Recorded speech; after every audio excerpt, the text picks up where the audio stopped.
Broadcasting from the beautiful Hill Country in Texas, this is OneRadioNetwork.com. Got a little bit ahead of myself here. Do I look dark in here? Well, it's cloudy all over the place. Good morning. This is OneRadioNetwork.com. My name is Patrick Timpone. I tried to change it to Nicole Kidman, but then I'm just kidding. So how you guys doing? Really raining here, so we're just talking to the internet gods and just giving them our best, and we'll see how we do. In a couple of hours, we're going to talk about abundance.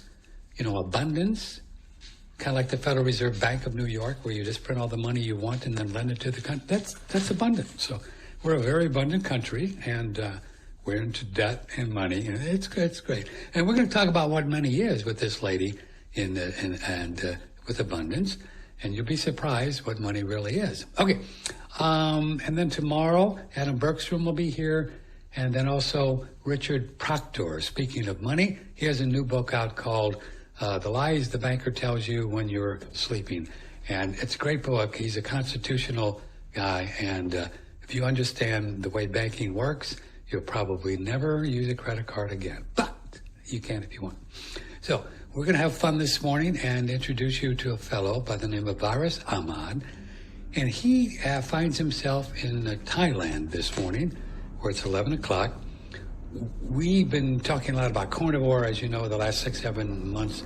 And I'm doing a lot of meat and stuff. And a listener sent me a video from Varis Ahmad, and it was really cool.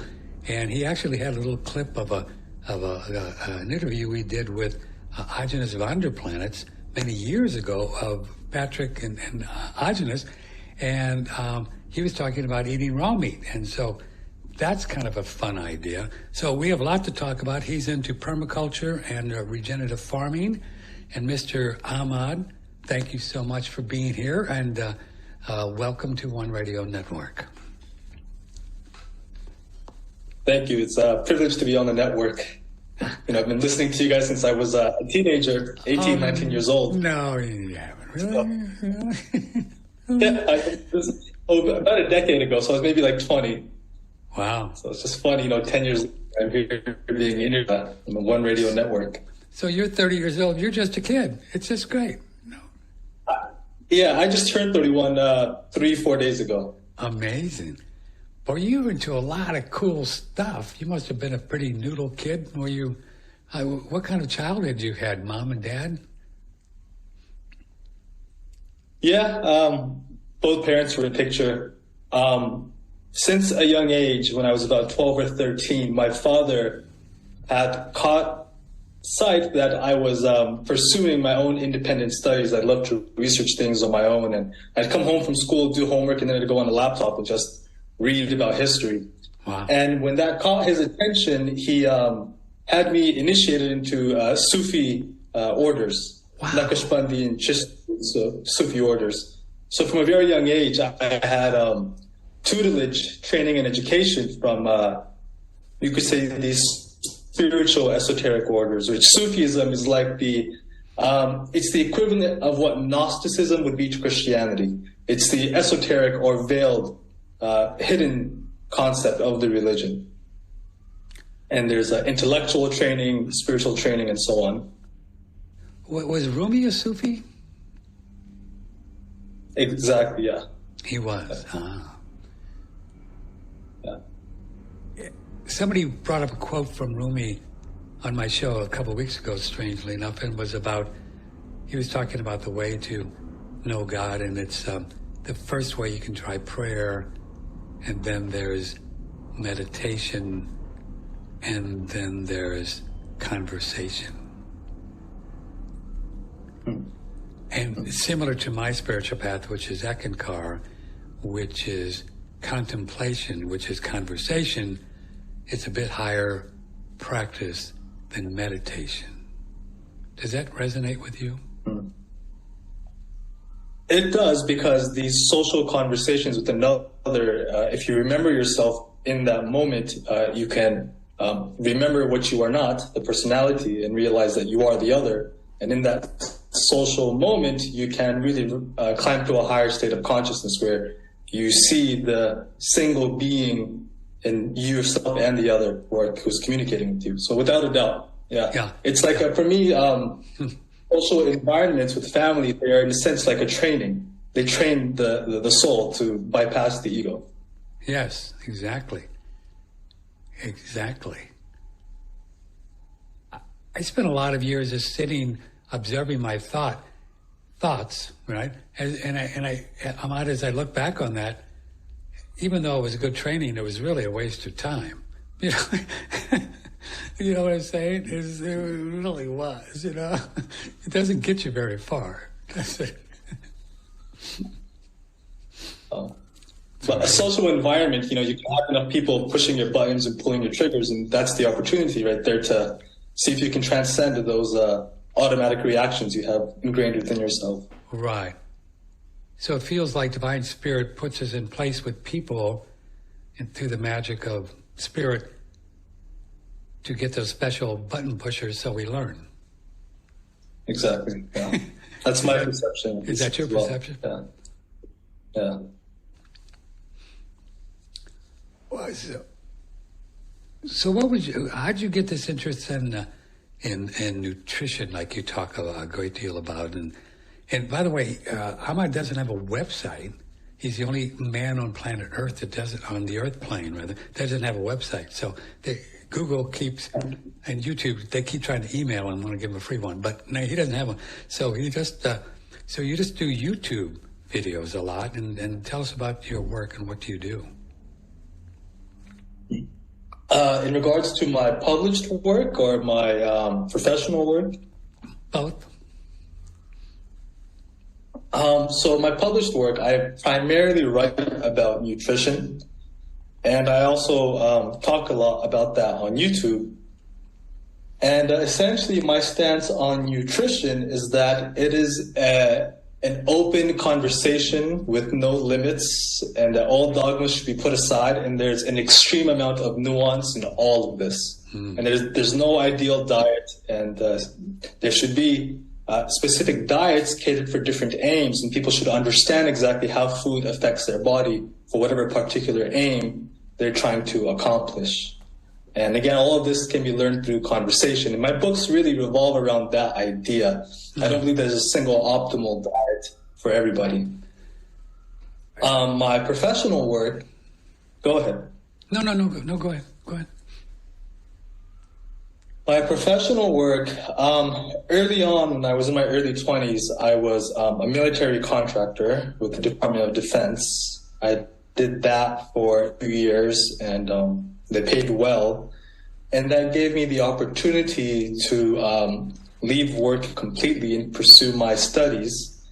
And I also had my teachers in the Sufi order I was initiated in offer me a stipend where I could basically, it was an allowance where I could meet my basic necessities and requirements and pursue my own studies. And that led me to permaculture and regenerative farming. I got into it because though I was an intellectual and I was always an athlete, I noticed that I was starting to fail in my health. And actually there were certain things that happened to me which made me really sick. For example, being over-vaccinated. When I had worked with the Department of Defense, they really vaccinated.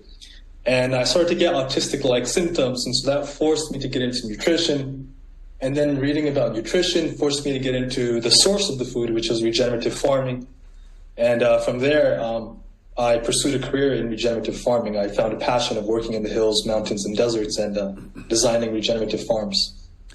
And tell folks who've never heard that word, or they've heard it but don't understand it, what exactly that is, regenerative farming. Oh, man. You can ask 100 different regenerative farming is, and each of them will give you a different answer, and they're all right. They're all correct.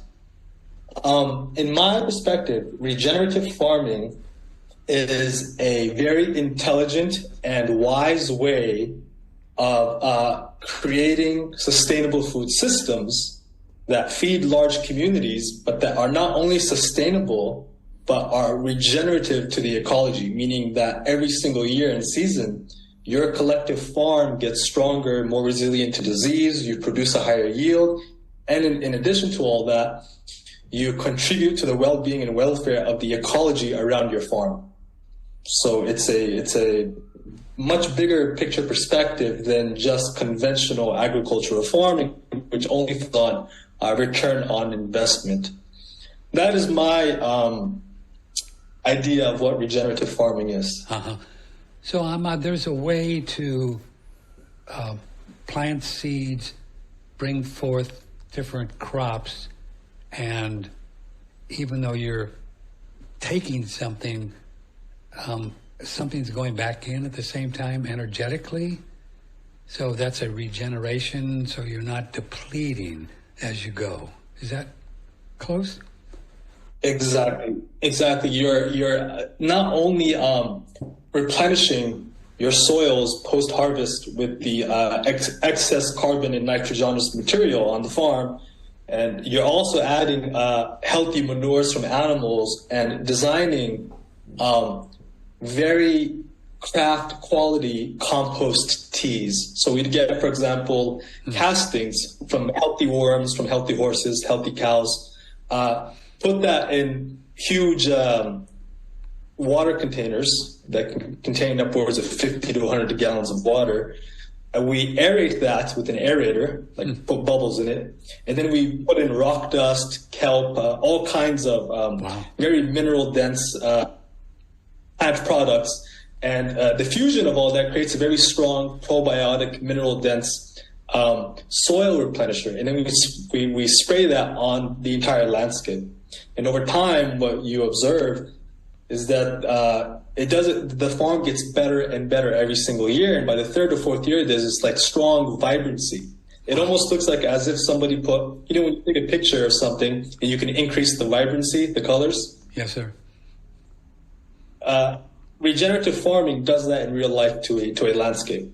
Wow. And it permeates beyond the farm. It slowly reaches, the ecological zones around the farm, which you are not even harvesting from. It slowly kind of reaches out energetically to the forest or fruit trees or whatever in the surrounding area. Yeah, exactly. So if you're in the Pacific Northwest and you're farming in a valley, you're surrounded by a pine forest all around you.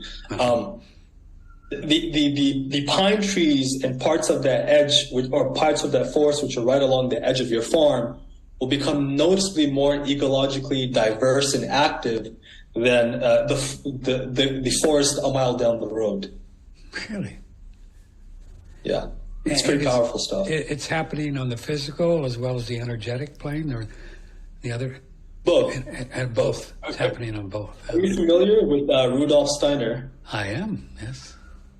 Okay, yeah. So, it corresponds. It's both the above and the below, the spiritual and the physical. Right. Yeah, I've been thinking a lot about that lately in the last 4 or 5 years. I'm such a spiritual geek, but it feels like even when we do things physically, food or whatever, that it also goes back the other way, as above, so below. Do you think so? I mean...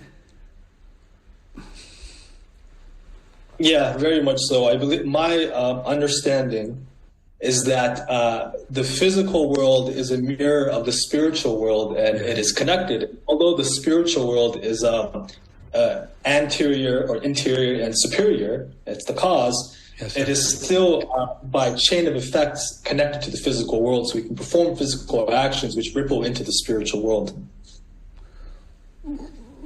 Right, and so we work out karma or whatever. We might punch somebody in the nose. Don't recommend that. And then we'll work that out in the spiritual world that night. Don't do that. Yeah. Do you work with your dreams? Remember your dreams and all of that? Yeah, primarily. I would say that the dream world is one of my least developed faculties. I've never been a great dreamer. There's certain people who can astral project and astral travel. I'm not one of those at all. So what I simply do in the dream world is I just ask my higher self for whatever I need to receive. And I always receive. There you go. Yeah.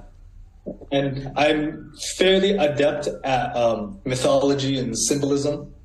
And so I have an ability to decode the symbolism through which my higher self is trying to communicate to me through. Uh-huh. Yeah. Yeah, one of our spiritual exercises is just to, as you go to sleep, maybe do your chant certain words and things like that, and softly, and just tell the spiritual master, my teacher, just take me wherever I need to go to grow spiritually. Just give it up, and then do it that way. Yeah. Same principle. Same principle. Yeah. Did the Sufis do this whirling dervish thing where they spin and leave their body that way? What is that Sufi, or am I misrepresenting that? Yeah, that is Sufism. Yeah. And the primary aim and purpose of those whirling dances, the dervishes, is to, in the physical plane, they're mimicking the Fibonacci spirals that occur throughout nature. And in that spiral and dance, they go into a transcendental state of consciousness. They lose identity with the personality consciousness. Right. And then when you lose identity with the ego or the personality or Ahmad or Patrick, then we got to go somewhere. Mm-hmm. Right? Because our attention has to be somewhere, so we're just somewhere else. Our attention is somewhere else. Yeah, and they would reply that they are in no mind with the universal all. Yeah, with God, I guess, or whatever you want to call it. Yeah. There must be a lot of really spiritually minded people where you are right now in Thailand, right? The Buddhists pretty big out there, right? Buddhism. They have a very strong Buddhist tradition here. I mean, there's just here in Chiang Mai, it's a small city in the north of Thailand, and they have over 200 temples. Very beautiful temples, too. Wow. There's over 200 of them, small, 5 square mile area. And you are in Thailand because? I came out here in September to work on a team that was designing a regenerative farm. That job was completed in about a month, and then I stayed behind because I wanted to learn Tai Chi, and they have a great Tai Chi master out here that I'm learning from. Oh, yeah. Is Tai Chi similar to Qigong, kind of? It is. Yeah, Is it? It is. It's just the martial art version of Qigong. The martial art version. Yeah. So Qigong is a bit more slow, focuses a lot more on the energy and movement, whereas Tai Chi, they'll add some movements that mimic a martial art performance. And and it's for younger people who kind of, we want to look cool when we're doing our Qigong. That's all it is. Have you practiced Qigong as well? I have, yeah, but at an elementary level. If you're familiar with the man, Master Mantak Chia. Oh yeah, I know him. He's cool. Yeah. So watched him for many years and, learned from him just what he had available on YouTube. Mm-hmm. I did a little Qigong for one of the fellows that was teaching me. He said that it's really important to constrict your anal sphincter when you do these things. Did somebody teach you that? Yeah, that's funny, isn't it? What's that about? I never did ask him why. I just did it. I think it's to help transform the energy upward, the energy that's coiled at the base of the spine. Which is Mantak Chia's whole thing with sexuality and all of that, right? Channeling the sexuality thing up the back and down into your Dantian or something like that. Yeah, I read exactly. Yeah, I've read his books. Yeah. We're talking with Varis Ahmad. He's in Thailand for a regenerative farming thing. If you'd like to join the show, ask him a question, or girls, if you want to ask him out, call him 888-6. Always trying to hook people up. 888-663-6386. Email Patrick at oneradionetwork.com.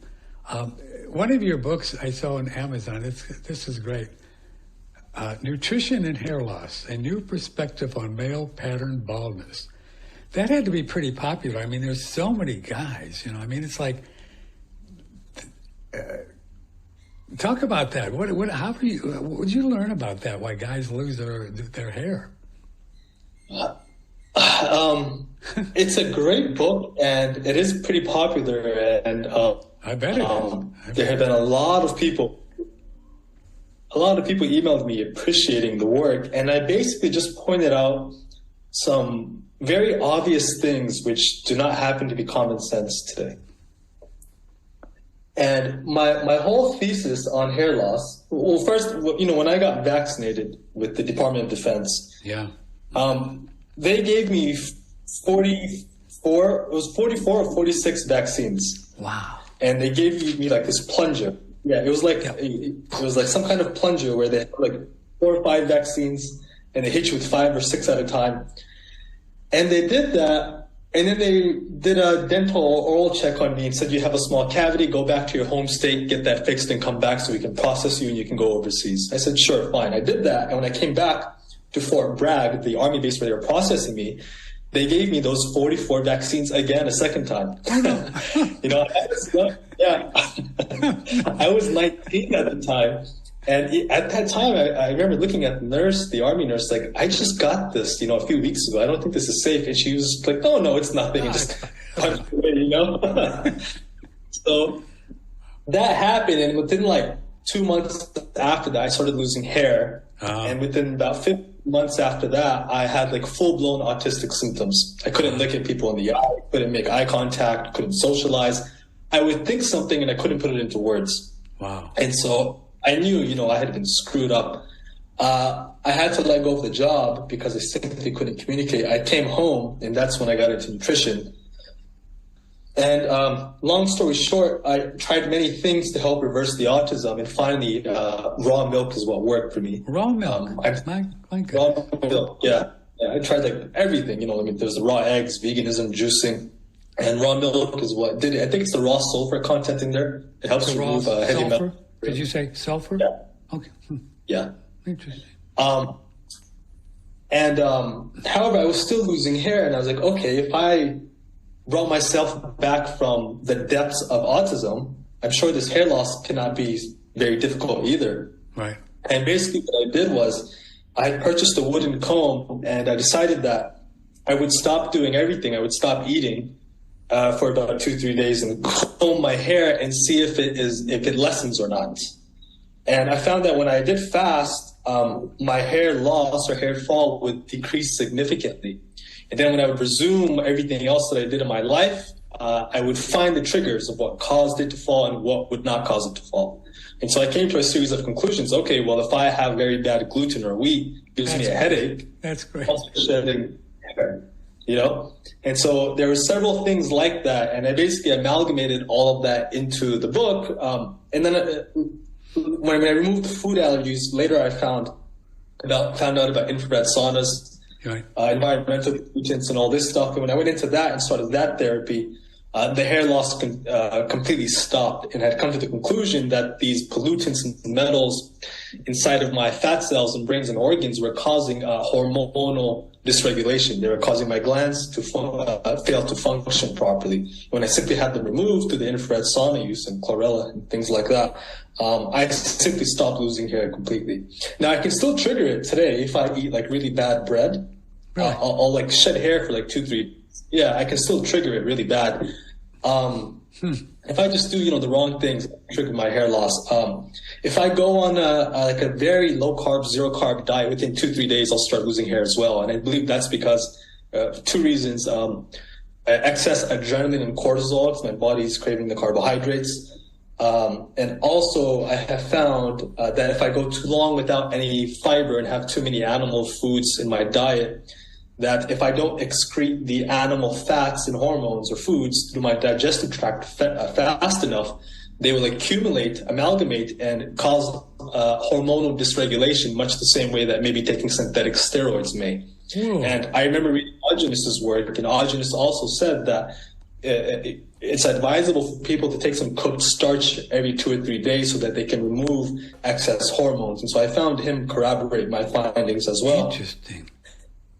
And then I used the study, an example of primitive and indigenous cultures, and their practices and their hair care routines, and show that actually losing hair is not necessarily normal. It doesn't have to happen at all, because the majority of the indigenous cultures out in the world, they don't lose hair, and they have dark black hair until they pass away. And the one example I give of where an indigenous culture does bald, where it's very prevalent, were the Maasai. And I again reiterate there that that is because they are on an extremely low carb, almost no fiber diet, getting too many hormones from their dairy, blood, and meat. And this is causing a buildup of hormones in the system, which is aggravating their male pattern baldness. And then I show how all these other indigenous cultures around the world in their 70s and 80s have long, thick, gray hair. They are all consuming some form of safe starch or carbohydrate, some plants, some mineral-dense plants, in addition to nose-to-tail animal consumption, whatever it may be, local to their environment. I'm sorry, you cut out a little bit. In addition to a lot of animal consumption, they're doing some starch. Vegetables? Yeah, it could be either like white rice or white potatoes, yuca, yams, various yams, cassava in the Amazon. And they all also, the ones that I found who have the most thickest and darkest hair, well into their old age, they're eating starches in like either rice, potatoes, or cassava, as well as nose-to-tail animal consumption. But most importantly, all of them incorporate some type of very mineral-dense plant food. So, for example, the forest people of Vietnam and Thailand, they have a lot of bamboo. They boil bamboo in their soups and with their rice and fish stews, and this gives them an incredible dose of minerals. In the Amazon, they have a mineral source there as well. I can't recall what it was right now. Oh, they rotate. Though they're primitive people, they do farm, and they have these small little gardens, and they instinctually know to never plant in the same small little spot of soil again. Yeah, and so they alternate, and they consume or extract very high concentration of minerals from healthy soils. And then you have like the East Asian cultures outside of Thailand and Vietnam. You have like the Koreans and Japanese who consume lots of seaweed. And they're getting their great source of minerals from their seaweed. And I show how these trace minerals, which can only be found in high concentrations in certain plant foods like seaweed or bamboo, how they are integral to the trace mineral needs of the body, which are very difficult to find in modern foods. So this would be a pretty good argument for being like a total carnivore, just meat, fat, and salt, like a lot of them are promoting, that it could be potentially long-term an issue for some people. Could be. I think there are dozens of potential issues with this meat-only way of eating long-term. Yeah. Really? And I've made, many videos about that now. But also, there is the fact that very many people do indeed feel many therapeutic benefits when they go carnivore. Sure. There's no denying that. But my argument would be, is it the carnivore diet? Is it that that's optimal? Or is it because these people have depopulated gut floras, damaged digestive tracts, and now they cannot tolerate any plant fiber? And they're so metabolically deranged from a lifetime of high fructose corn syrup in each and every single package of processed food that the pancreas simply cannot regulate blood sugar anymore. And so thus they've been cornered into the carnivore diet. I kind of lost you there because, but let's see, you were going for this idea that when people just do pure carnivore, it disrupts the biome, but then that would make them feel worse, right? So what did I miss there? I'm sorry. So the question was, are there potential consequences of going carnivore long-term? And I would say, yes, there are, perhaps a dozen or so serious issues with this that we can discuss later. But my argument would be is that these people who feel much better on the carnivore diet, for the first 6 months or a year or whatever, right? Yeah. And there are multiple reasons for it. One of them is that because it's an elimination diet, they're removing everything but meat, That's one. And number two is that their guts have been depopulated prior to their embarking on the carnivore diet from all the glyphosate, the antibiotics, and alcohol, and many other factors, which basically ruined their gut flora or damaged the digestive tract during the course of their lifetime or over the course of their lives. And this basically gave them autoimmune symptoms. And so when they found that, hey, if I remove all plant foods and only eat meat, they got much better. There's no denying that. But my argument is that it's not that the carnivore diet is ideal or optimal. It's that the digestive tract has been destroyed, and thus they can't tolerate any plant foods. They can't tolerate any plant fibers. So they feel better not eating the plants. Yeah, but that shouldn't be an argument that the carnivore diet is now ideal. Right. On these people with the dark hair, how often would they do the starch in general? And even Agenus, I don't recall what he talked about. What do you think is a thing that people could go by if they're doing carnivore? Maybe add starch every 2-3 days, rice or potatoes or something? Well, the indigenous people were consuming it on a daily basis. They were. In the Amazon, all of the indigenous tribes, and there are perhaps over 100 of them, they all consume something called, it's either called chicha or chica. And basically what it is they get cassava root, right, and the women chew it and then spit out the fiber, and they let that ferment. They ferment the cassava with their saliva. It's like women sitting in a group, they're chewing through the cassava and spit it into a pile. They let that ferment and pre-digest, just like a sourdough bread. And then they put it inside water and they mash it in the water. And they are basically drinking this starchy glucose. It's like an indigenous Gatorade with glucose, electrolytes, minerals, and they're drinking that every single day throughout the day. Wow. Huh. Yeah.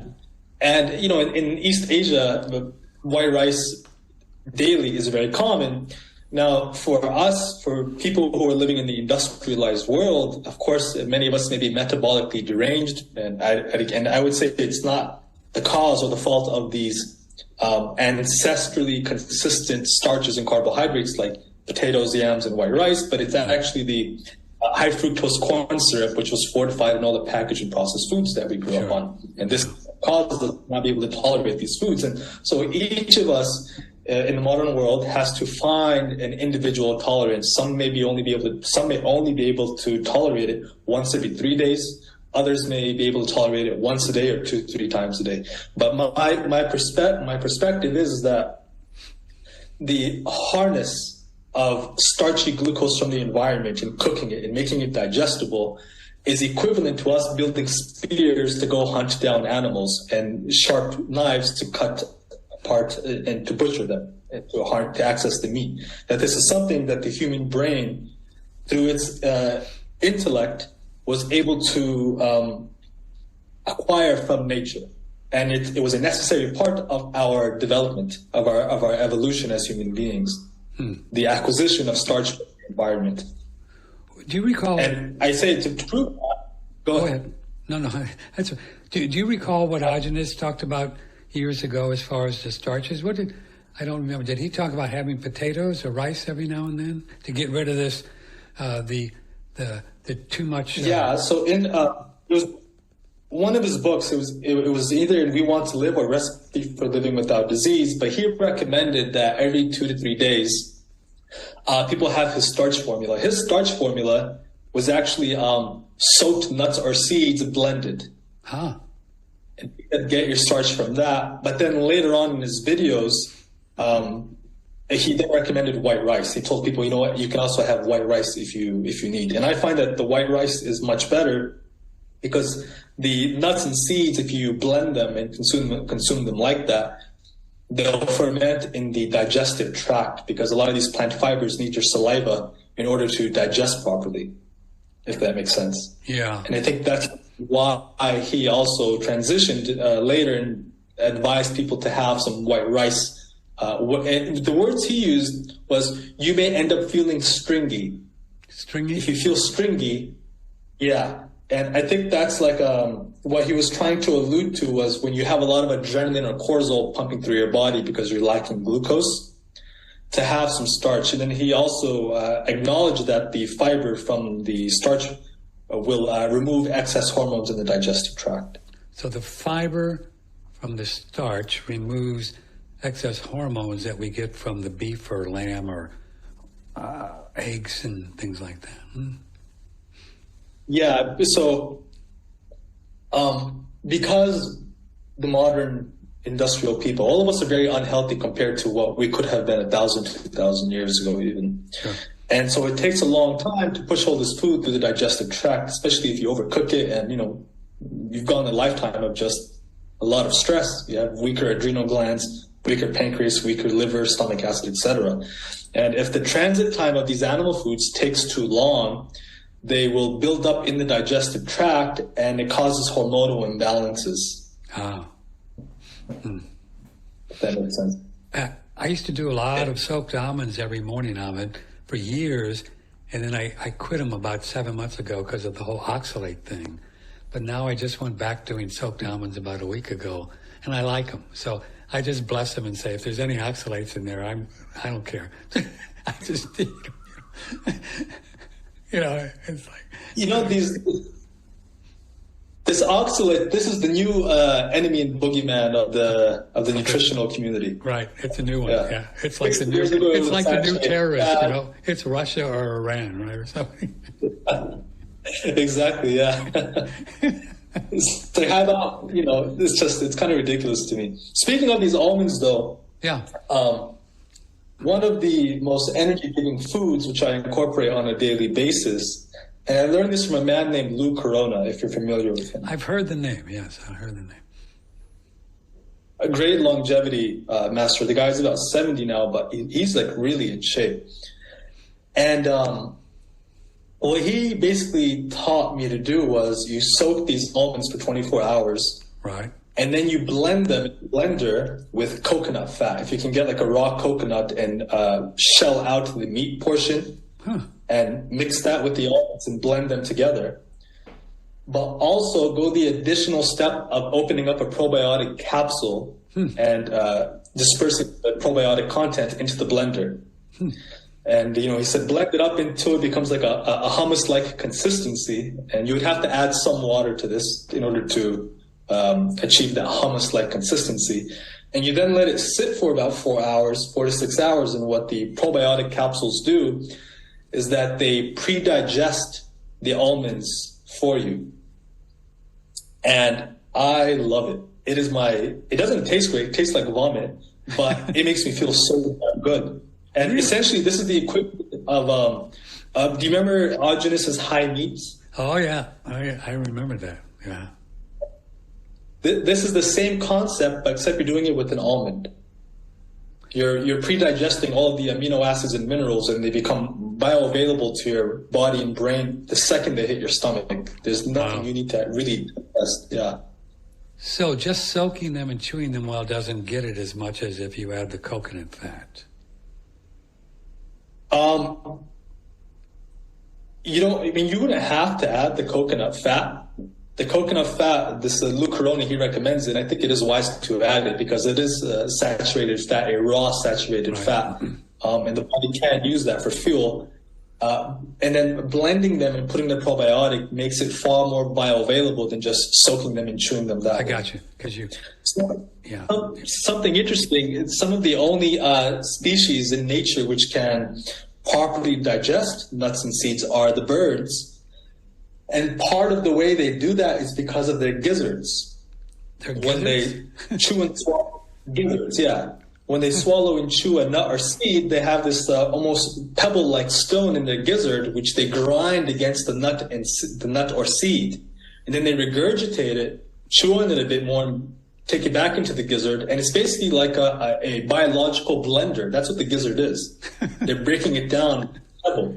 And so with the, a NutriBullet or something, we're basically mimicking what the bird is doing. But I think going a step further and pre-digesting it with the probiotic makes it just that much better. Yeah. I wonder, coconut fat, not coconut oil, but you're talking about getting one of those little coconuts you can buy at the store, and then scooping out that gooey meat, the coconut meat. Or do you do Exactly. Or do you get the hard coconuts and actually put the hard meat in there? There's two different kinds you can get. Does it matter? It doesn't matter. I've experimented with both. The softer flesh, the softer coconut meat comes out better and tastes better though. Yeah, and it's easier to work with too. You get those. They have them at hippie food stores, right? Or they used to. We used to use a lot of those, and you scoop them up. Well, that's pretty trippy. That's a neat idea. Wow. I wonder if you wanted to just... It gives the mental high that Augustus talked about with the high meat, the serotonin. It gives it 100%. Wow. I mean, I will not live without this stuff anymore. I feel so good, and it's immediate. After a few tablespoons, you're like, wow. Oh my God. Give us an idea on the proportions, because people will want to try this. So, say we have 10 soaked almonds, and then just... Buy a cup. I'd say, soak a cup of almonds for 24 hours. And it's important that it is raw and not pasteurized. Right. And, get the good almonds. And all that stuff. You have to make sure they're raw. Yeah, make sure they're raw. Soak them for 24 hours, drain the water, put it inside of a blender, put the coconut fat in there, and you would only add enough water to just submerge the almonds. You don't want to go too much water, because then after you blend it, it's going to be the wrong consistency. It's going to be more like too watery, like a smoothie, and you want it like a hummus. Like a hummus. So add the water slowly. Yeah, like a hummus.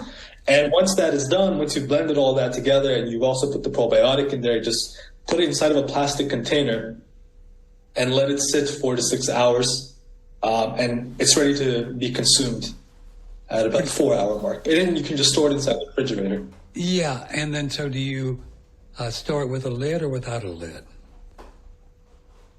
With a lid. With a lid. And it'll continue to ferment. Yeah, it'll continue to ferment in the refrigerator.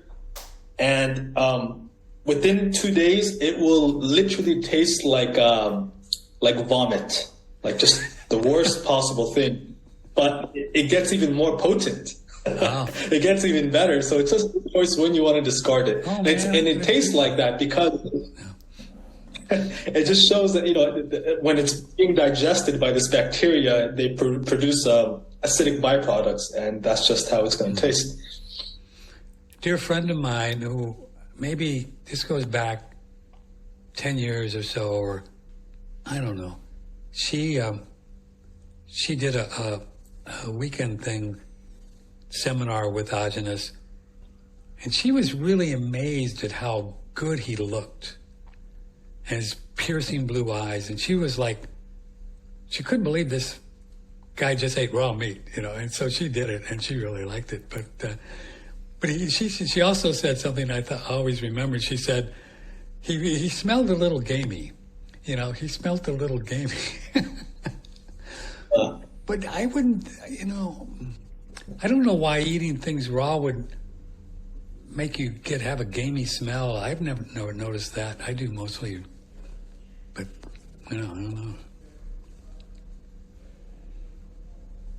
In my experience, that is the case. When I'm having a lot of raw meat and I go to my mother's house, immediately she stops me at the door and gets spray and sprays me down and says you can enter the house. Okay. I got to be careful of that, it's just not a good way to be attracted to the opposite sex. But maybe girls like gamey. I mean, I don't know. What do I know? Maybe they think you're a good, guy to go out and kill buffaloes and support the kids. I mean, you never know. If you can find the right woman. That's right. You got to be a girl. Maybe the girls will call. Would you stay right there? We want to promote a couple products. We'll be right back. Sure. It's great stuff. And don't you love talking to people like this? It's just so cool. OneRadioNetwork.com. It is a Tuesday morning, the 24th. Just a little update on how we do things around here is we support ourselves by promoting various products that we really like and that we use, and that, we're not into a lot of different supplements, but everything that we promote is from a living source. I think the only one would be the sulfur, but even sulfur is originally, I think, from pine, DMSO, And so it's pretty close, but we like sulfur. Ahmed mentioned sulfur. It's a great product. We take it every day. It's a pure sulfur. You can find it on our website, oneradionetwork.com. And if you go to Shen Blossom, I just kind of got the hit. He has a bamboo product on there, and I'm going to get some of that. As a matter of fact, I may have it, one of those things you buy and you never purchase. But Shen Blossom, speaking of Qigong, he's a Qigong guy and a Chinese medicine fellow. I've known Brandon Amalani forever, and he has some Hoshu Wu, do a traditional Chinese medicine where they do the whole black bean thing. He has 50-year-old ginseng. I mean, this is the real deal, folks. These are really authentic Chinese medicine formulas that go back a long time. Many of them are so sacred he not even allowed to talk about them. But this is the real deal. You're not just getting some ginseng from in a little bottle at the 7-Eleven, or whatever. 50-year-old ginseng, Hoshu Wu. This product here, this guy's will float your boat. This is called Arise, and you read the ingredients in this guy, and ashwagandha, garlic scrapes, and chia, and just all kinds of food. That's all that's in here. And this is for kind of libido thing, but it's not, it's not like a thing that just goes south of the border and then, you party down. This is like a whole body kind of just chi mojo, Chinese medicine. So he's got some great products. Check this out on Shen Blossom on One Radio Network. And then if you go over to Sir Thrival, he's got a few things here that in the similar vein where we have pine pollen. Ahmad mentioned pine trees. Pine trees are pretty cool. I mean, that's what the original source of DMSO, right? Pine tree, isn't it pine? And then, of course, pine pollen, and they get that when the trees do their thing and scatters around the ocean. I mean, the forest, and then elk velvet antler, and they actually get the elk velvet from the antlers of farm-raised elk in New Zealand, and they use this and make this product with it, and they don't put tourniquets or give the elk drugs or anything. We had a little video, I think we put it on Facebook, where they showed an elk shaking off, and they got these huge things, right? And they shake it off, and they just fall off, and then they grow them again. Could you imagine? These things are like, shaking off your arm and growing a new one. A lot of growth factors, and so these are pretty powerful things that you can get through One Radio Network. These three, and then Ahmed mentioned infrared saunas. We do one every day and have for 10 years using the Relax-Far infrared sauna. It's actually made pretty close to, it's made out in Taiwan, and if the Chinese don't invade it and take it over, we'll probably, I shouldn't even say that out loud, in Taiwan and at a medical university. These are amazing. They're very quiet, no electromagnetic fields that are a problem. You sit in them with your head out, jump in there every day, you sweat and jump in a cold shower, and you just are ready to take on the world. So these are products. The only way to get the sauna at a good price, the best price ever, is to email me, Patrick at oneradionetwork.com, Patrick at oneradionetwork.com, and we'll sell it to you for $12.95. That is tax title license in all of the lower 48. For those of you in Petaluma, that doesn't include, I know they didn't teach you this, doesn't include Alaska or Hawaii. And Canada, we ship them for about $200. But we'll send them, we'll sell you one for $12.95 if you live in the lower 48, the Relax-Far infrared sauna. The only way to get it is to email me, Patrick at oneradionetwork.com. Patrick at oneradionetwork.com. But the fun guy, his name is Ahmad, Varis Ahmad, and right now he's in Vietnam because he's doing a little work with regenerative farming. He's written a whole bunch of books. I'm just on Amazon right now. We talked about the hair loss. He's got another one, The Vegan Agenda Exposed, How Plant-Based Diets Contribute to Premature Aging, Nutritional Fortification and Physical Development, The Disease of Kings, Raw Food Nutritional Basics. You got all kinds of things. Living Foods and Bioenergetic Nutrition. So for those of us who like and do well on animal foods, is this an argument for doing them raw, Boris? I mean, the eggs and the butter, the cheese and the meat, everything, the milk? Well, here's how I would phrase it. Okay. If you feel that you need more energy, then start to transition more of your foods to raw foods, more of your animal foods to raw foods, until you find a sweet spot where you go, wow, this is a lot of energy and I'm happy with it. Right. But you can't go too extreme that way where you start to feel too stringy and you feel like you need something to ground at night and you can't sleep, and then you may need to incorporate some cooked foods. So my perception or perspective is that the raw foods have a place in the diet, as do cooked foods. And without a doubt, the raw foods afford us far more energy, mental clarity, and are significantly more easier to digest than their cooked counterparts. Right. And that's true for vegetables. Well, no, vegetables, yeah, the more we cook them, the easier to digest, correct? Right? Correct, yeah. With vegetation, it would be different. Unless you were to go like on a vegan diet and really develop a proper gut flora and get religious about it, and you may feel really good, but you won't look too well. That's my opinion. Why is that? What happens on a vegan diet? What happens? I don't think you can get enough protein or fat on a vegan diet at all. Some people do make it work, like Lou Corona, who I mentioned earlier. And the way he does it is using that almond coconut formula that's giving him a very high amount of pre-digested amino acids and fats. So that's exceptional, and it's working for him, and he's doing great. Brian Clement is somebody else who's doing it and making it work. He's been a long-term raw vegan, Brian. And but he's also taking 30 supplements a day.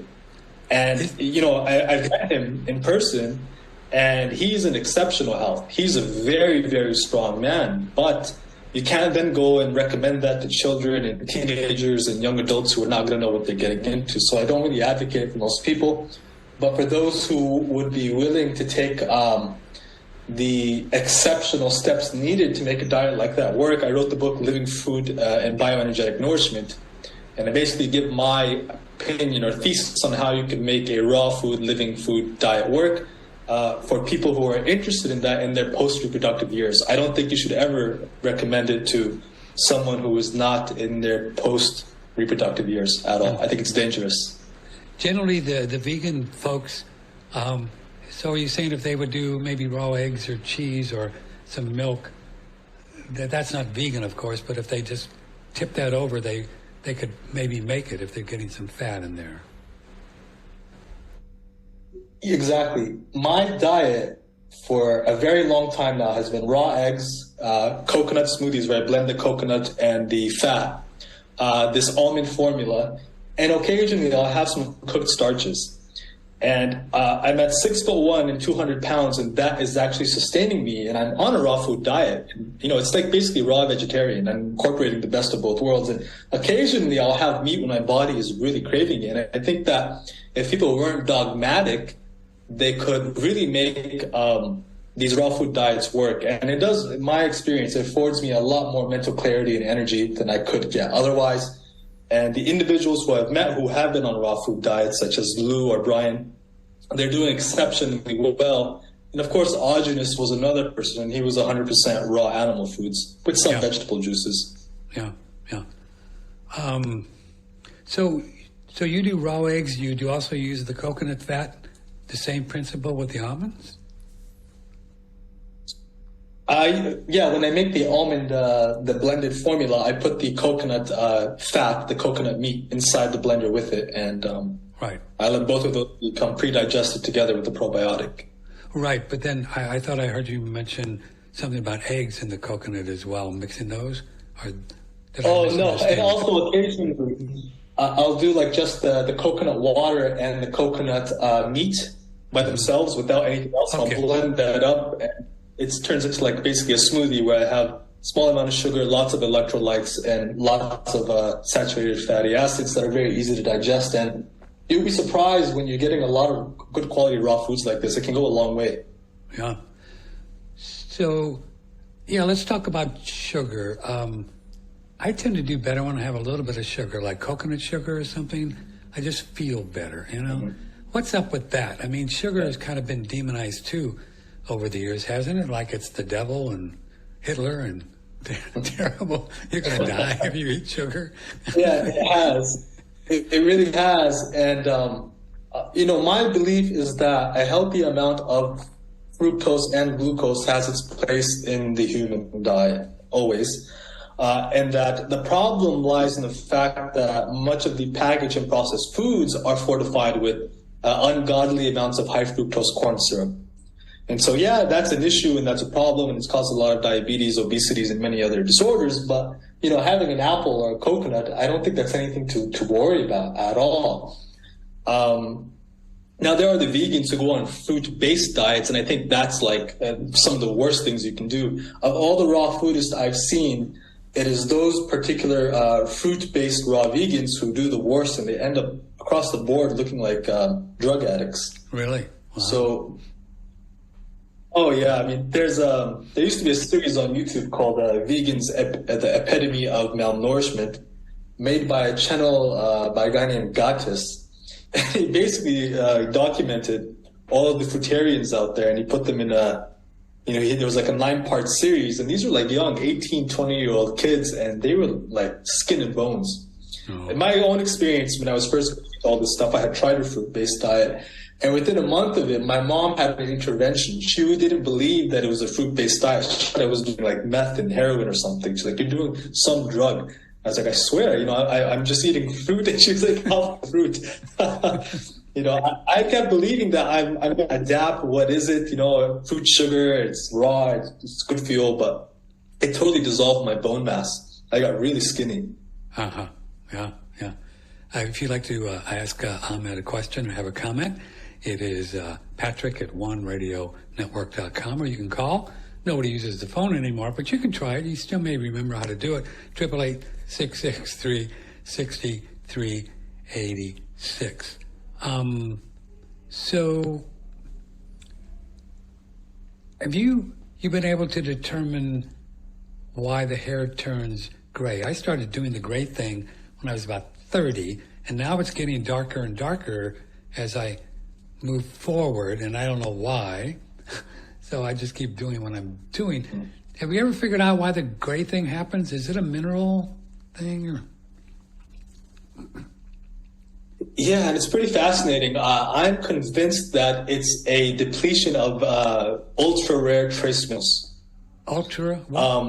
And ultra-rare trace minerals, the ultra gold, silver, germanium, lithium, cobalt, these kinds of minerals. And to a lesser proportion, of course, the zinc and copper also play a significant role. But I think that the lesser-known minerals and elements on the periodic table, which you can find in certain plant foods, which really concentrate this stuff, can afford us the replenishment of those minerals, which can reverse the gray hair. Two examples of these types of foods which can afford us these minerals are wheatgrass juice and kelp. And kelp. And I argue for them because for all land plants, meaning all vegetation that grows on land, the single plant which is able to bioaccumulate the most nutrition from the soil are grasses. Is grass, yeah. There's no food. Yeah. Grass, yeah. It's like an insanely hungry food.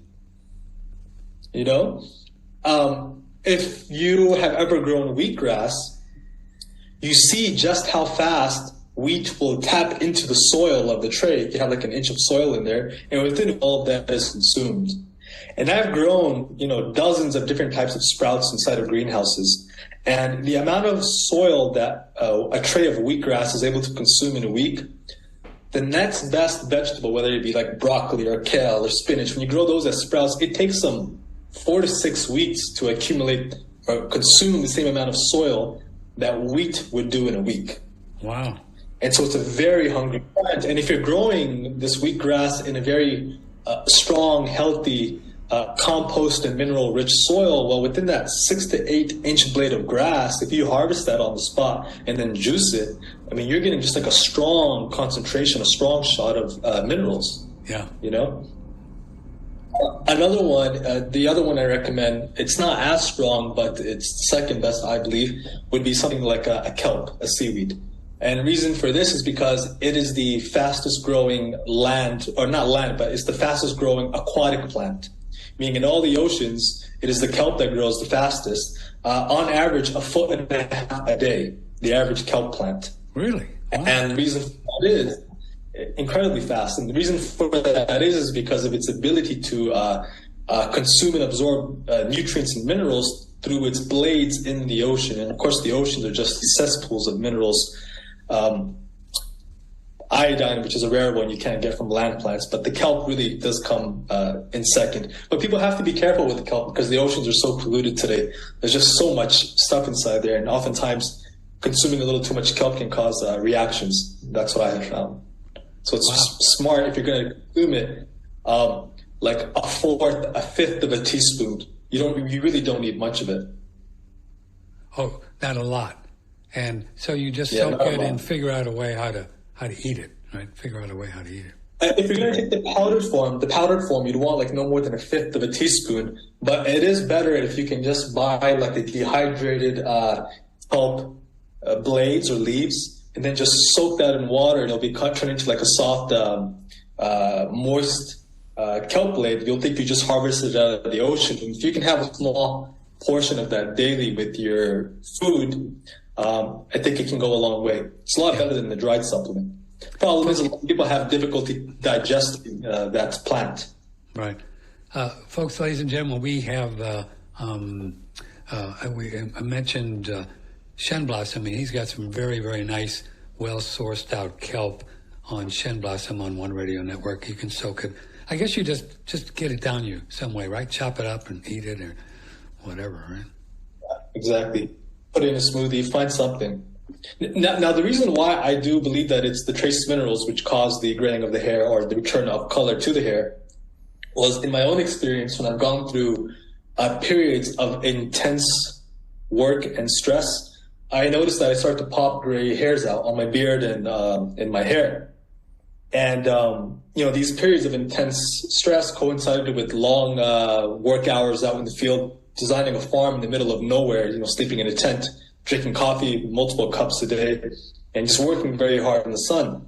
And when I'd come home, I'd go on like high doses of wheatgrass juice, and the gray hairs would all reverse back to their original color. And I then thought, well, okay, it must be the minerals in here. And I looked to see if I could find other anecdotal evidence of this. And of course, the indigenous tribes, which have very high mineral foods in their diet, such as like the seaweed or the bamboo, they do not gray at all, even when they're in their, age. And then there's people like the Clements at the Hippocrates Health Institute that basically worship wheatgrass juice. And if you look at Brian's hair, that guy's hair is like a cha-cha-chia. It's pretty fascinating, It's literally its own life form on his head. And he, at their institute, they're growing some of the best wheatgrass you can find because of the quality of their soil. Further, there's an interesting old couple on YouTube. If you search it yourself, wheatgrass reversed our gray hair, you'll find them. They're a much older couple, maybe in their 70s or 80s, and they were juicing high amounts of wheatgrass juice daily. And they restored their original hair color. It was like very gray, and it returned to like golden blonde. No. And they attributed it to the wheatgrass juice. And so I was like, on if you YouTube them, you'll find them. And then you just put in there wheatgrass.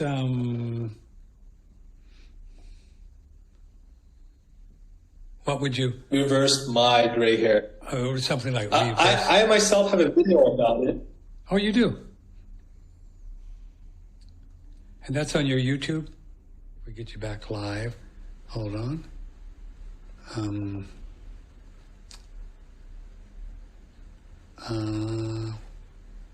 Okay, so here we are. So let's see, where were we? Where were we? You started to talk about Your guest had asked about incorporating plant matter into the diet. Yeah, right. Yeah, let's just pick it up there, and I can edit it in, so it's not a total disaster on BitChute. Go ahead. So because he hasn't consumed any plant matter for many months now, when he first consumes anything, he's going to react to it because he doesn't have the gut flora to digest it. I would advise that he start with fermented plant foods such as kimchi, sauerkraut, and the likes of that. Okay. And I think there's a lot of wisdom in that. The reason why traditional cultures fermented most of the plant foods is because they understood that it made them more bioavailable, and many of the other probiotic health factors that they can offer. If he wants to go for starches, the ones that I would recommend are white rice. I'd recommend starting with that first. And reason why white rice is essentially because it's pure glucose. It's a seed that has had its husk or shell removed, and you're left with just a pure shot of glucose at that point. So there's no anti-nutrients, and you're going to have minimal irritation or inflammation from consuming a seed or grain such as white rice. And then from there, you can, incorporate potatoes and yams or whatever else you want.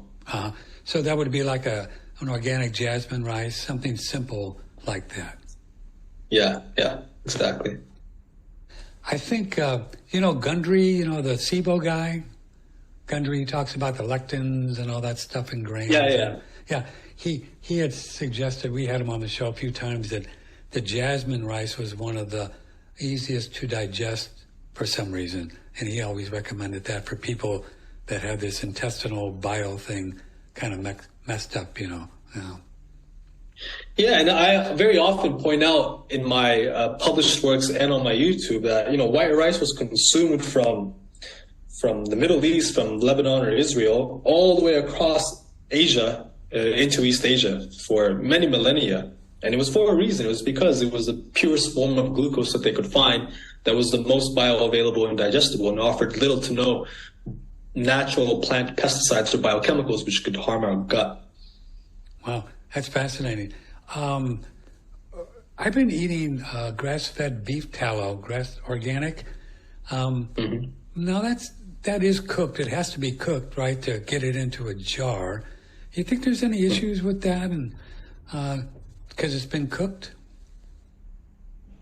Ultimately, it's very subjective. If you don't feel like it's fatiguing you or causing you brain, you have a problem. Yeah. Because I have cooked butter. It's a pasteurized butter, like Kerrygold, for example. Sure. I don't find many issues with that. I find that the fats, the concentrated fats like the ghee or butter or the tallow, there's not as much of a problem as you would have with lots of cooked carbohydrates or cooked proteins. I see. Yeah. We can get, I go to an Amish farm up in Pennsylvania and get the raw butter, and that's real fun to just take spoonfuls of that. Boy, it's like eating God. You drink that, and it's like, whoa. It's like, whoa. Is it a very gold butter, very strong orange in it? Yeah. And it's an A2 cow too, the supposedly the good moo cows. The Amish, they're totally into it. They're into it. It's some cool people, you can get raw goat's milk from them. Do you know Ray Peat? Do you know Ray Peat? Remember his work? Oh, I love Ray Peat. Yeah. Well, he was on our show for 2 or 3 years every month. Just a wonderful guy. And as you know, he left the earth plane, I guess, on Thanksgiving. But he was a big fan of milk and also orange juice. He just thought orange juice was like the best stuff ever. And it's funny, at 6 or 7 months, Ahmed, with no fruit, a few blueberries, I just bought a whole quart of or a half gallon of orange juice the other day, and I've been drinking that in the middle of the night. And I tell you what, it's like, you talk about drinking God. You drink that and mix it up with your saliva and just put it down there. And I said to myself this morning, about 4 a.m, I said, there's no way that stuff is not good for me. There's just no way that product is not good for me. I don't care what the carnivores say. You know what I'm saying? Whoa, man, shoo. The orange juice is incredible. One of my books, Nutritional Fortification and Physical Development, that book is written for younger people who are trying to develop their skeletal frame and muscle mass through nutrition. And it's not, it doesn't pertain to like weight loss or any type of disease reversal or anything like that. It's purely my thesis on how to build a strong body through nutrition. Right. I draw on Weston A. Price's work, my own experience, and the Primal Diet, Arjunus's work. And something that I advocate for is the inclusion of orange juice in the diet. I'll be done. Specifically orange juice. And I, of course, that particular element, I learned of it from Ray Peat. It blocks cortisol. It'll let the body rest. You can store it as liver glycogen, and if you consume enough, you can store it as fat. And this book is for kids who are trying to develop. They don't want to lose weight. They're underweight, skinny, and they're saying, I need to put on muscle and fat. And I have found that, in contrast to all the other juices, such as an apple juice, for example, orange juice enhances my digestion of almost all foods. And the reason I believe this is because of its acidic nature being very similar to the natural stomach acid that we produce. Where something like an apple juice will just neutralize all of it because it's so sweet and cause a lot of indigestion and small intestinal bacterial overgrowth. So orange juice, oh my God, no, it's amazing. There's a reason why 100 years ago it was at every breakfast with the sausage and they knew. So this is the Kindle book I'm looking at, Nutritional Fortification for Physical Development. Is that the one you were just talking? I'm going to get that one. I mean, look at this, $4.95 Kindle. I mean, come on, forget about it. That's great. That's great. Even I can afford that. Talk show host. In my own experience with this, I published the before and after pictures on YouTube of my own journey where I embarked on a nutritional fortification diet. That's what I term it. And by incorporating the ideas inside of that book in a year or in a span of about 15 to 16 months, I put on 70 pounds of mass. And all I was doing, 20 push-ups a day and 20 body squats every single morning. I wasn't going to the gym. And people tell me, well, that you got fat. But, after 70 pounds, I mean, I'm lean, I'm strong. And I have abs, but sure, it's not like 5% body fat. I have maybe about 14% body fat, but I still have a good definition. And I tell people, when I talk to them in person, that it's because I did it with the proper nutrition. I incorporated the right ideas. And the basis of all of this is I built my body on the proper foods, and I wouldn't let my body go into catabolism. So I would not go like longer than 6 or 7 hours without eating. And I also wasn't removing any macronutrients because, you can go carnivore and remove all carbs and you're going to dwindle away, or you can go vegan and go high carb and remove all fat and you'll also dwindle away. And so in the book, I basically teach how to incorporate all these foods together in a digestible manner that can help build the body rapidly. And so you gained 70 pounds of muscle in how long? It was muscle and fat and a lot of bone mass. And it was done in about 6 months. Wow. And this was lots of raw eggs, lots of butter, lots of fresh pressed oils, lots of cooked and raw meat, lots of cream cheese, orange juice, lots of organ supplements. They were crucial in this process: pancreas, kidney, liver, brain. And I wouldn't recommend people to do something like that long term because I was eating a lot. And I had just finished reading Weston A. Price's work. I was like, well, that's fascinating. My wisdom teeth are still submerged under the gums. Let's see if I can do this. And today, all my wisdom teeth are fine. My skull increased in capacity and all of my teeth came out just fine. Whereas prior, they were submerged under the gums. I thought that they were always going to be submerged under the gums. And, I have before and after pictures on the YouTube video. If you just go into my channel and scroll down enough, it's, I think the title is Raw Animal Foods, How I Gained 70 Pounds of Mass. And you see, literally my skull and head grew in size. I was basically like a size medium, and then I went to a size extra large. And again, these are all based on personal experience, but also a lot of ideas pertaining to Weston A. Price. Mm-hmm. We started an exercise program. I can show you a little picture here. I guess about 3 months ago, Dr. Jaquish, and it's variable resistance. So you see you got this bar with these latex bands, and he's standing on a plate, right? And so what you're doing is you're like, so on here, he's maybe doing a row or a bicep curl, but you never take the pressure off of the muscle. Does that make sense? So in other words, you're, let's see if I can tell. So say you're doing a high press thing, and you're standing on a mat, and you got these latex bands. So you're going up here like this. So you got pressure, and then you're bringing it down like this, but then you still have pressure in all the muscles and the shoulders and everything. So you never take it off like with weights. And then you go back up, and it's variable resistance. And you keep doing it for as long as you can until you just go to failure. You can't move. Then you're done, right? And it's really cool. It's only 15 minutes a day, and you do all the body parts, and then you do it the next day. And I've really gained some muscle in the last 3 months, and you're never sore. That's what's crazy. You're never sore, ever. You just keep doing it. And, with regular weights, you have to wait a few days, right? Because you're actually tearing the fibers of the muscle, but this you don't. So now doing this X3, and if I could do your I want to do that. I want to get this book and really power up and see if I can put on some muscle here, That'd be fun. Well, one side note to it, though. Of course, as we age, the results that we can accomplish from this would lessen and lessen, because a lot of the skeletal structure and frame is set in place. Nonetheless, there's always the potential to build a bit more. Whatever. Me, I don't believe in the aging thing. I think that's I think it's all just a made up thing that somebody came up with, So I don't go there. Thank you. I just don't do that. You know what I mean? Because people say, well, when you get to be 40, well, then you decrease the testosterone. Well, I've got my body 76, and last time I did a test in testosterone, it came back big red. It's too high. So it's too high. It's too high. I think it was like 900 or something. I don't. Wow. So I don't believe any of that stuff. And I could turn you on to some of this anti-aging, pro-youthing, and talk to you.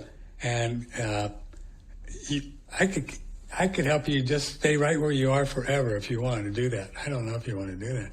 I mean, Earth can get... We'd have to do this again, and I'd probably have to interview you and let you talk. Please do. Have me on, and we'll just talk about it, because and this is not things, Varis, that I've seen, that I've read on a book and just repeating. These are things that I've actually talked to my spiritual master about, said, I'd really like to stick around and help out, because I don't want to reincarnate and come back and then do it again, and then why do that? Why don't I just stay... Right? Why don't I just stay and then help souls wake up and smell the coffee, So teach me how to do this. So I'm working with a spiritual master by the name of Yabo Sakabi, and he's had his body 600 or 700 years. He lives in the Hindu Kush Mountains, and I work with him on the inner planes, and he actually teaches you how to do it. But it's pretty much whatever you believe is works. Interesting. He's in the Hindu Kush Mountains. I have the Hindu Kush Mountains. From that area. Oh yeah. There is a place called Agam Des, which is populated by a group of Ek masters called the Eshwar Dank Kanal. I can say it, Eshwar Kanale, and they are called God eaters, and they just eat God. They don't do food. They just eat God, and you just keep your body for as long as you want, and then they work with people around Earth, to people that want to get more knowledge, like your teachers, and they'll come to you in the dream state, and if you want, all you got to do is ask them. Say, you know how it is when you ask God for something, it comes, right? It just comes in. It's great. Yeah, we'll do that. Yeah, invite me on. It'll be fun. Here's one from Daryl. They listen to me too carefully sometimes, so don't. Patrick has been talking about using pure, real sea salt for about a week in his water and really having some good effects from it, and I am. And what does your guest think about this? Yeah, they are sea salt and like powdered electrolytes. Something I incorporate daily. I've noticed an incredible enhancement in my health by incorporating them. Do you? Yeah, I do. Yeah. So the sea salt has the electrolytes, right? It does, but I find I don't know what exactly it is. The sea salt has the electrolytes, but I find that when I add additional powdered electrolytes from like a pharmacy, I have even more energy. And I do think that I went into severe depletion at one point because I have been using infrared saunas for a long time. Yeah. And I wasn't using electrolytes and salts. And so, first I incorporated electrolytes when I found out that this is the issue and I got better. Then I incorporated sea salt. I was like, wow, that's even better.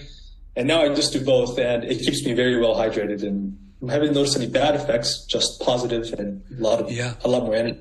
I noticed the same thing. I was doing the saunas every day, but I didn't get the electrolyte thing, and that same thing. And then when I start doing the sea salt, I've just cut down my peeing like in half. I mean, so I'm retaining the water just with the sea salt. But you're actually doing some extra ones too. You think are worth it? Yeah, and I have no logical reason for why it may be. I just sense that I feel better when I incorporate the additional electrolytes as well. And do you have a brand or something that you like? No, I don't. I mean, here in Thailand, I just go to the local pharmacy and I get there. They have a lower version, like normal electrolytes, and they have the extreme diarrhea version. And I'm always getting the diarrhea version that has a lot more sodium, and that works very well for me. It's like a more high concentration of electrolytes. So what is it? Sodium, potassium, magnesium? Uh-huh. And I think sometimes they have some calcium in there as well. Some calcium in there as well. Oh. And I notice I'm doing really well with that. Oh. But I'm not particular over a brand. I've never experimented. I've experimented perhaps a dozen or so different brands, and each of them does well for me. Yeah. Well, I think your big message here this morning is that you are very aware and paying attention of your body and who you are and what you want to do and your goals, and you incorporate that all in what I'm hearing from you of what you eat, so you can figure out what to eat. That's the only way you can do it, isn't it? Yeah, I ultimately, me through my published works and my YouTube videos, I kind of just show some signs and guideposts, but ultimately each individual has to come in sense and in touch with their own body to really gauge what they need. It's very difficult for me. Like, for example, I have the belief that too much protein, excessive protein, stresses the kidneys. Right. And people will ask me, well, how much grams per pound of body weight should I consume? And I'm like, well, if you're tired after your meat meal, you've had too much. I don't even know the person on YouTube.com. And I'm like, how can I tell you how much protein you yourself need? And I'd say, again, it's as simple as gauge your own energy levels. Are you getting excessively fatigued? It's too much protein, most likely. Yeah. It's an example. I found too, the last 2 or 3 months, I just keep eating less and less, and I don't lose any weight, which is, really, I think, thinking more in terms of getting it from spirit and God. Because, the broccoli is just a medium, right, of exchange. Right? Yeah. Pretty much, And I'm finding too, boy, just a little bit of meat is doing me up rather than what I used to do when I first started carnivore. Just a little bit of meat, Are you familiar with him? What's this? This is the immortal true accounts of the 250-year-old man. His name was Lee King-yun. No. And it's authored by Yang Sen. Have you ever heard of this man? No, but I want to. Wow. Excellent book. This man basically lived to 250 years of age. Great book that I just finished recently. And there are records that the Chinese government have congratulating him on his 100th, 150th, 200th, and 250th birthday.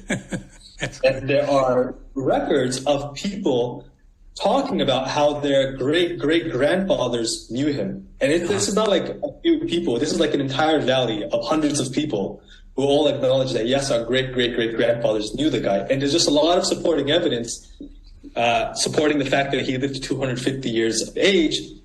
And people tell me it's bullshit. You know, I've talked to a lot of people about this, and I remind them that he was a Tao master, first off, a Tao master. And I remind people that in these spiritual traditions, one of the worst vices, the most shameless things that a man can do is lie. It is like... Right. And this man lived in the mountains collecting herbs and mushrooms and would come down occasionally and give wisdom to people. He had no financial incentive to lie. Right. Like today, you know, have all kinds of charlatans. You know, selling stuff. I don't want to take someone's name, but there was this guy using his physique to sell supplements. Then it was exposed that he was using steroids. Just normal capitalistic society, you know, who gives a crap? But in the spiritual cultures around the world, to lie was very shameful. So I remind people of that. And part of the secret of his longevity was the energy from God. The whole second half of the book is his dialogue with different students and masters talking about the energy of the Tao. It is not this, it is not that. He confuses them and makes them destroy their mind so that they can get into that state. Yes, sir. That's good. Which is where, you know, forget, like you said, the broccoli is the medium. Forget the broccoli, go straight to it. And they talked about like how he was invited by a Chinese general to come and give a speech somewhere. And they asked him what he wanted to eat. And he said, give me like 3-4 bowls of white rice. And he was eating the rice, and then he looked around and he actually grabbed some chicken, and he like took small slithers, like thin slithers, and he sprinkled it on his meat, and that's all he ate. And that was able to sustain him. And he said himself, I don't eat meat, but nonetheless, he still picked up the chicken, and like not even like thick strip. It was literally like, you know, if you were to skin a carrot. Little homeopathic. Yeah. And so, my personal belief on longevity is that we can actually go many thousands of years. I believe you're right. Yes, sir. Yeah. And people may say that's bullshit, but every biological organism, at a bare minimum, if it's in its natural environment, will live 7 times its maturity. So, for example, if a type of worm matures in 7 days, it can live to 49 days. So if humans mature at 20, we can go to 140. And there are many centenarian cultures, like in the Caucasus, that go 120, 130, 140 easy. But according to my own philosophical education that I had attained from the Sufi orders I was in, we humans exist in a cyclical loop of eternity. That is composed of cycles. In India, it was called the yugas, and in the Western Greek tradition, you know, it's gold, silver, bronze, and iron age. And the idea is that in the gold and silver ages, we live far longer because we have the spiritual technology and intelligence to enhance our natural 140 years prerequisite and enhance it to 1,000, 2,000, 3,000 years. And my belief is that these ancient megalithic temples around the world, from Mesoamerica, that the Olmec and Toltec left behind, or what was left behind in Egypt, these ziggurats in Iraq, these were actual structures designed to enhance the human bioenergetic energy field and preserve it. Yeah. And we've simply lost the technology on how to utilize these things. And that's why when you look at like the Sumerian kings list, the first kings were living thousands of years, but as soon as you go to like 4,000 BC, they start cutting down to 300 years, 200 years, 100 years, 50 years. Wow. People can say it's mythology and bullshit. I don't think it is. And I've researched a lot of the lost history, and I mean, there's no way they could have built these things, these buildings, without energy that they were getting from spirit. And somehow they were, because they all had these antennas on the top, and then they had these circuits, and then they use batteries, you know, bricks with water, and they just get it out of the air. They all had energy. I mean, you couldn't build these things with a hammer and a horse. No way. There's just no way, man. There's no way. They were harnessing the electromagnetic energy of the universe. Yeah, that's right. To all that stuff. And didn't Steiner talk about that? I mean, he was on to that, right? Yeah. He did. Yeah. Steiner also believed, as I believe, that these planets were not some rocks floating around out there, that they were living spiritual beings. And I know I can't prove it, but I know the moon is not solid, and it's just a living being shedding its own light. And this whole thing of the light from it's just all made up, man. It's just.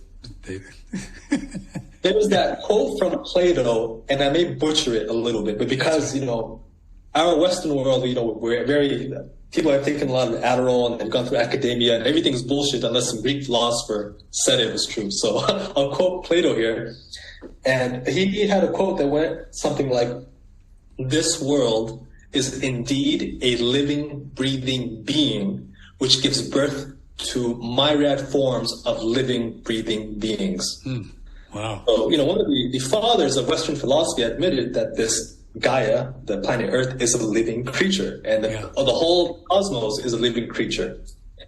So all connected and one and separate at the same time. It's pretty trippy. Huh? Yeah. Brother, I really enjoyed talking to you. Would you come back again sometime? Oh, I'd love to, but I think I'd like to interview you as well before we do me just coming let back. me know. Yeah, just email me and hook me up. I'm a ham. I'll come on. I'll do anything. I'll do anything for fun. So we have to go because we're going to do another show. But so folks can really find your books on Amazon, and just put in your name, Varis Ahmad, Ahmad, and then on YouTube. You have a YouTube channel, and they can find all kinds of fun things there, right? All kinds of fun things there. Yeah, and just search my name, they'll find my YouTube channel. Okay. Well, you got me all crazy interested now in wheatgrass, because I'd like to, get my hair, just get back, it'd be fun, just to say, look, the hair is all the gray is gone. I think that's your ticket, don't you? One of them, anyway. Definitely. If I can give you some advice on how to make it really potent, when you take the shot, wait about a minute or two, and then bend over with your head below your heart, and with the wooden comb start combing your hair, and that will channel the minerals and nutrition into the scalp area. Oh, how cool. So it's a wooden comb. It's a wooden. See, you got all these really great secrets, man. Look at your hair. You look like, you're 12, much less 30. Yeah, this is what I do, and it helps a lot. I have a younger brother who's pretty bald. My father's bald. All my cousins my age are bald, and all my uncles are bald. Right. And I would have been bald, but I simply understood what the causes were, and I, stopped that. Yeah. Well, if you could figure out and put this in a bottle, I mean, you could be like Bill Gates. You'd be a billionaire, selling something people could squirt on their hair. Right? That's what everybody wants, right? No, let me buy something. I just want to buy something. Yeah. I love you, brother. Thank you, and we'll keep in touch. Let me know if we can do anything, and we'll see you real soon. Thanks for being on the show. Sorry about the internet stuff, but we onward through the fog. Thank you. Take care of yourself. Thank you. Varis Ahmad, Patrick Timpone, OneRadioNetwork.com. Boy, what a cool guy. I'm so glad I found him. You guys sent me just an email of him, and that's how we did it. And so we're going to just regroup and do a little show on talk about money.